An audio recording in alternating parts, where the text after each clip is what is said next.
claves para obtener los mejores resultados de grabado y corte con su equipo láser Trotec es mantener los componentes ópticos perfectamente limpios. Al trabajar hule o madera, por ejemplo, se genera más polvo que en otras aplicaciones, por lo tanto se recomienda limpiar los lentes y los espejos regularmente. Para lograrlo es necesario el kit de limpieza para la óptica que permite mantener su equipo láser en excelentes condiciones. El kit incluye líquido limpiador Texpec, científicamente formulado para limpiar ópticos, lentes y espejos. Limpia sin dejar residuos, remueve todos los contaminantes comunes y no daña las cubiertas de los ópticos.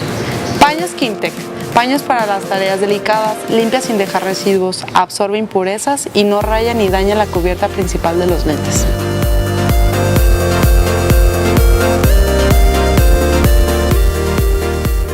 Antes de aplicar el limpiador, cerciórese de que no existan partículas de polvo, ya que pueden dañar el lente. Retírelas aplicando aire o con un cepillo de cerdas suaves. Aplique Texpec sobre un paño Kimtech y frote suavemente la superficie. Asegúrese de no dejar residuos.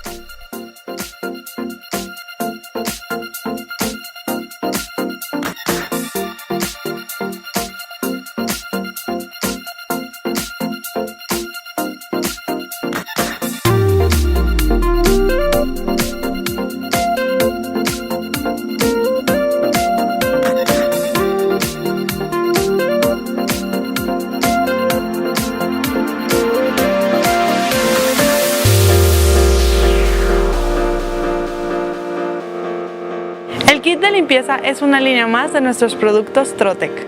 Para mayor información, comuníquese a cualquiera de nuestras sucursales Trotec.